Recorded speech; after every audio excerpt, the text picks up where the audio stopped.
was once fascinated by a book. She got so very much interested by the appearance of it that she grabbed it and started reading it, thinking that it will be a great way of spending her summer vacation. She got engrossed in the content of it and hence asked for more such books on all occasions as gifts, in birthdays or other occasions. That girl was me, and that book was Face Language by Robert L. Whiteside.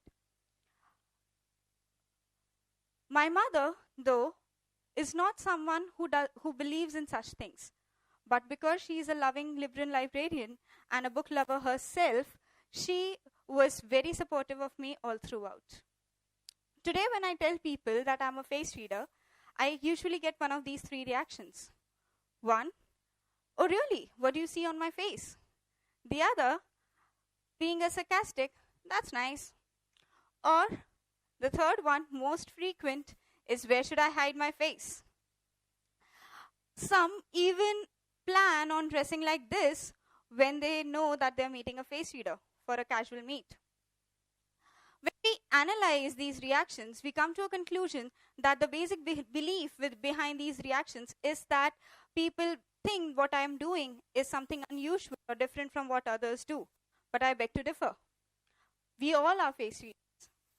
We all had some such instances in our life when we meet someone new and we kind of have that gut feeling that we're gonna have a great time with this person, or it's better to maintain some distance from that person. Why does this happen? It happens because a subconscious mind gathers our experiences. It tries to find common characteristics with people with whom we've had similar experiences and creates patterns around. So whenever we meet someone new, we automatically try and check those characteristics and relate our memories and experiences in the past. Now, the problem with this is that many times we don't even know whether the basis of our analysis is true or not, or it's valid or not.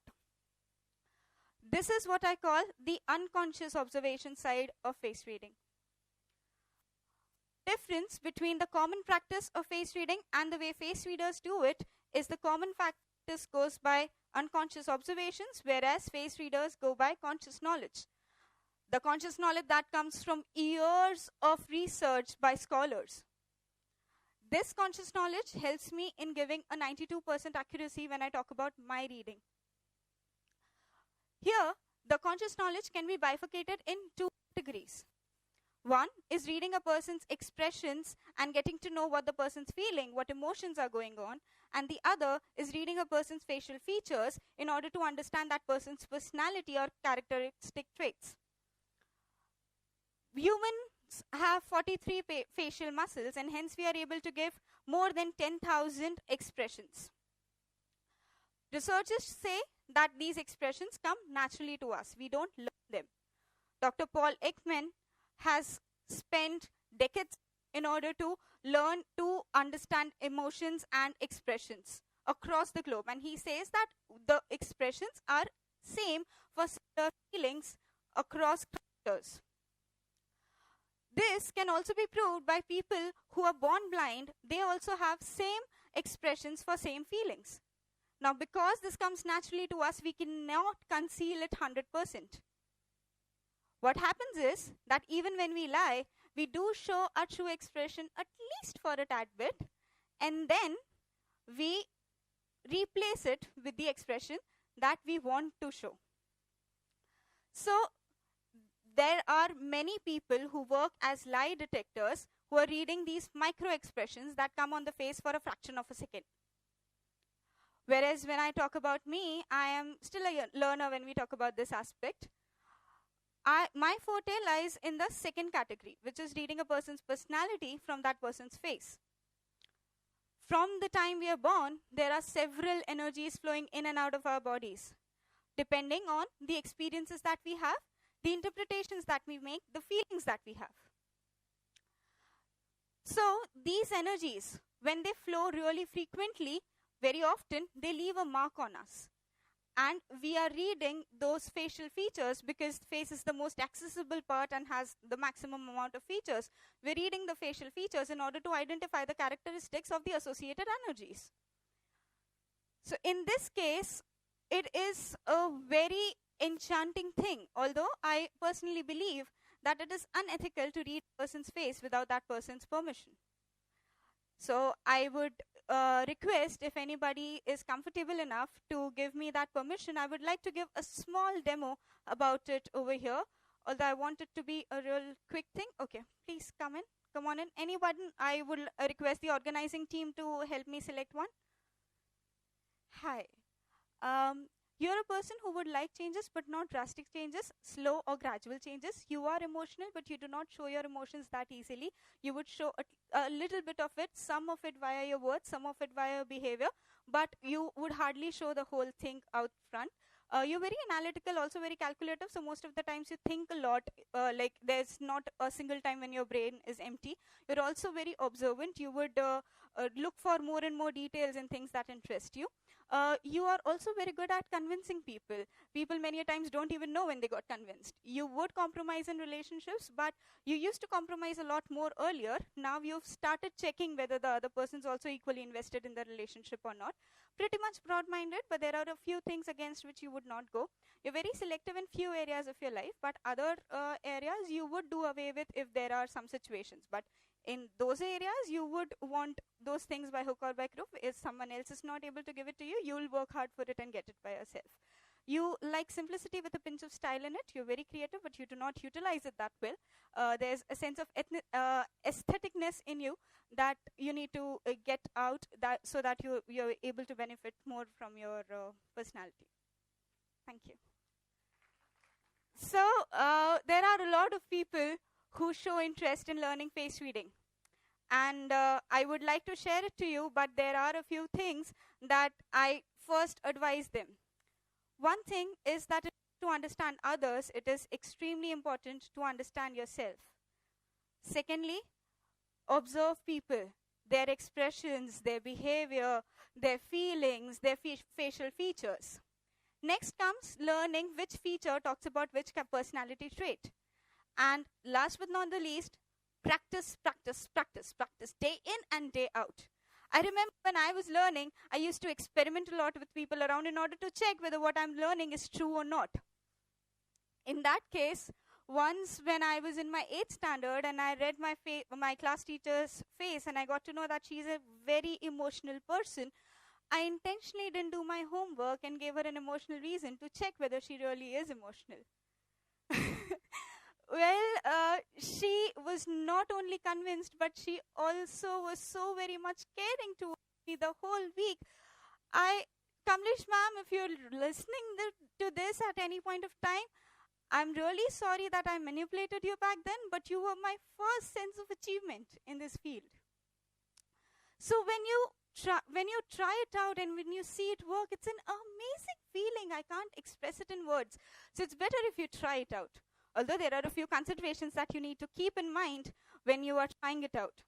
Firstly, that makeup, beauty enhancements, and plastic surgery would modify a person's appearance, but obviously would not modify a person's behavior. Hence, check out for that. Secondly, angle of view. The same feature, when we look at it from different angles, might seem different in size or even in shape at times.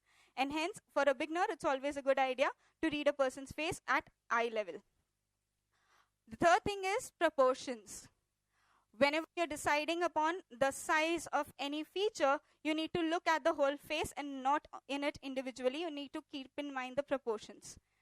And ethnicity, wherein we are trying to say that whenever we are deciding what is big or what is small, we decide upon it according to the average standard of that particular country or region. Hence, when your client or the person reading does not come from the same country that you come, then you need to check what is the standard size of that particular nation. So you need to explore those things a little bit.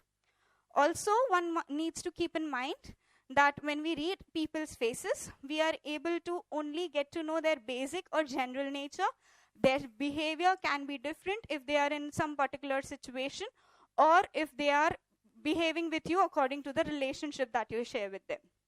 So opening the doors to personality reading from face, I would like to tell you to open your phones, check your selfies, and relate to the tips that I share. Do you have dense eyebrows or do you have sparse eyebrows? By dense eyebrows, I mean that people whose eyebrows are almost totally covered by hair. If you have dense eyebrows, you are someone who loves to know more and more in detail. You'll dig things through, be it because of be it by your own thing, by observations, or by asking others. If you have sparse, then you would be a person who lives in their own world. The more the hair in the eyebrow, the more details will a person need. One also needs to check the percentage. If 50% eyebrow is dense, 50% is sparse, then in 50% areas of the person's life, that person would require details, and 50% not. This can be used a lot even by students when they are facing the job interview. If your interviewer has dense eyebrows, them more detailed answers. Like when you're talking about your strengths, you can tell them instances that showcase your strengths so that they're able to buy it better. But if your interviewer has sparse eyebrows, then it's a better idea to keep it as precise as possible. This can also work for salesmen. Salespeople can give more details to customers with dense eyebrows and vice versa. Next thing that we'll look at is the spacing between the eyebrows. Do you have married eyebrows?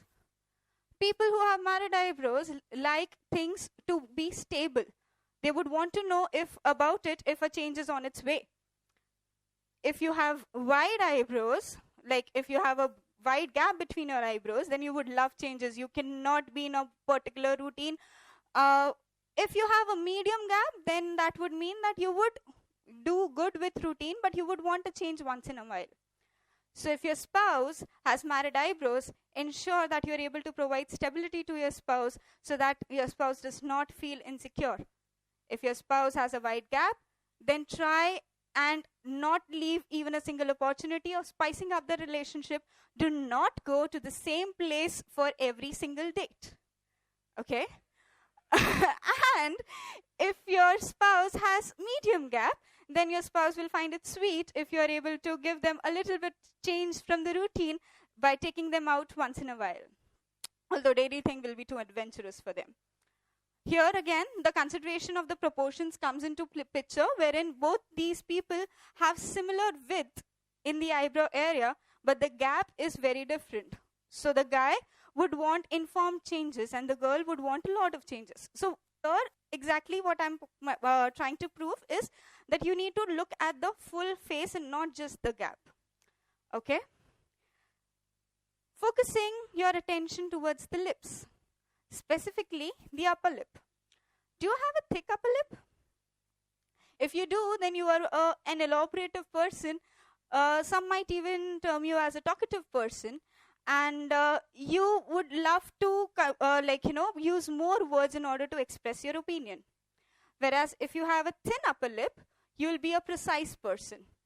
Your one sentence can have an essay hidden in it, and people need to read between the lines in order to understand exactly what you meant when you said. If you have a medium upper lip, that would mean that you take time to open up, and if you feel comfortable, then yes, you will be talkative. Otherwise, it depends from situation to situation. So this is a tip that you can utilize when you are trying to build rapport with people. If you see someone who has thick upper lips, then you need to have long conversations with them in order to have a bonding with them and ensure that you do let them talk more. If you want to build relationships with someone who has thin upper lips, then you need to be careful that you do not rush too fast. You need to be patient. And if you want to build relations with someone who has medium upper lip, then it's better to let things go smoothly, go with the flow. Here again, the consideration of angle of view comes into picture, wherein you can see that in these three examples, over here, you would feel as if this girl does not have an upper lip at all. Over here, at least a tad bit is visible, so you will think that this girl would hardly talk to you. And this one gives a little more. So because these pictures are taken from various angles, we are in a confusion here. What is the size of the upper lip? So if you see from the eye angle, so from the eye level, then you will be able to get to know the truth. Here, one thing I would like to mention, that we all would understand that face reading is one of the very good tools of understanding a person. But it should not be used to manipulate someone. I think we all would agree that there is no alternative to integrity. So be careful about that when you practice it. Also, you need not necessarily be a face reader in order to understand people. Like, I'll give a personal example. Whenever we face difficult times, my husband and I, we both handle each other. I must say, he's able to handle me much better than I can. Here, I use my face reading skills, whereas he handles me because of his love and his unconscious observations, which he's turned into conscious knowledge. So the idea here is that the unconscious observations might hold, but if you have conscious knowledge, they might be able to empower you a lot. So get your unconscious patterns, your unconscious observations to a conscious level in order to be able to make informed decisions and have a better future ahead. Thank you so much.